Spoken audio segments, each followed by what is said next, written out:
Hello বন্ধুরা, সবাই কেমন আছেন? আশা করছি সবাই খুব ভালো আছেন। আজকে আর একটা নতুন একদম ভিন্ন ধরনের রেসিপি নিয়ে চলে এসেছি। তো চলুন দেখে নিই কি কি লাগছে। এখানে নিয়েছি একটা বড় সাইজের টমেটো কুচি, দুটো বড় সাইজের পেঁয়াজ কুচি, ধনেপাতা কুচি আর কাঁচা লঙ্কা কুচি। কড়াইয়ের মধ্যে দিয়ে দেবো তেল। তেলটা গরম হয়ে গেলে দিয়ে দেবো পেঁয়াজ কুচিগুলো। আপনারা দেখছেন আফসানা কুকিং। যদি আমার ভিডিও ভালো লাগে অবশ্যই like, comment, share and subscribe করে দেবেন। পেঁয়াজগুলোর মধ্যে কালার চলে এসেছে, এখানে দিয়ে দেবো আদা রসুন বাটা। আপনারা চাইলে এখানে আদা রসুন কুচিও দিতে পারেন, কেননা এই কালিয়ার তরকারিটা হয়ে যাওয়ার পর আমরা এখানে এটাকে পেস্ট করব। তো এখানে দিয়ে দেবো টমেটো কুচি, ধনেপাতা কুচি আর কাঁচা লঙ্কা কুচি সব দিয়ে দেবো।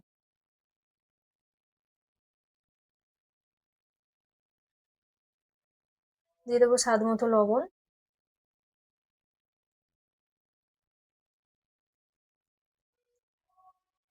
আর দিয়ে দেবো পরিমাপ মতন একটু জল।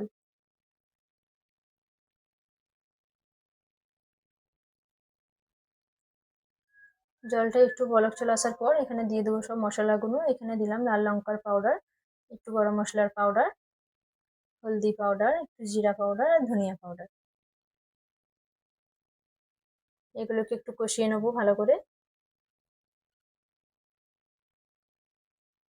দিয়ে দেবো 2 থেকে 3 চামচ মতন টক দই। এই পর্যায়ে গ্যাসের ফ্লেম হাই থাকলে অসুবিধা নেই, টক দই ফেটে যাবার ভয়টা নেই গো, কারণ আমরা এটাকে পেস্ট করবো পরে। তো টক দই দেওয়ার পর একটু কষিয়ে নিয়েছি, নিয়ে এখানে দিয়ে দিলাম পরিমাণ মতন একটু জল।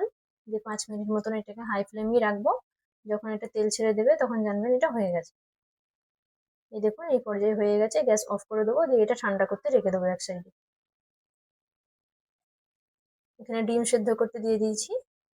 কারণ আমাদের কালিয়াটা ঠান্ডা হয়ে গেছে আপাতত। ওইটাকে একটা মিক্সার গ্রাইন্ডারে নিয়ে এটাকে পিষে নেবো, ভালো করে ব্লেন্ড করে নেবো।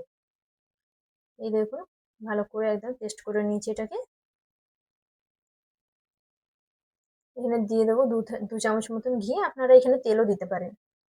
এখানে ঘি দেওয়ার পর আমি এখানে দিয়ে দিলাম লবণ আর সামান্য পরিমাণে হলদি পাউডার, কেননা সিদ্ধ ডিমগুলো আমি এর মধ্যে ভেজে নেবো, ওই কারণেই দিলাম। তো সিদ্ধ ডিমগুলো দিয়ে দিয়েছি, ভেজে নিচ্ছি।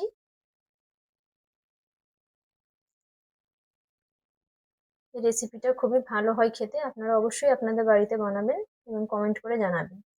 ওরই মধ্যে দিয়ে দিলাম ডিমগুলো তুলে নেওয়ার পর ওই কড়াইয়ের মধ্যে দিয়ে দিলাম পেস্ট করে রাখা মশলাটা, দিয়ে দিলাম সামান্য জল। দিয়ে এখানে 2 থেকে 3 মিনিট মতন একটু কষিয়ে নেবো। দিয়ে দেবো সিদ্ধ করে রাখা ভেজে রাখা ডিমগুলো।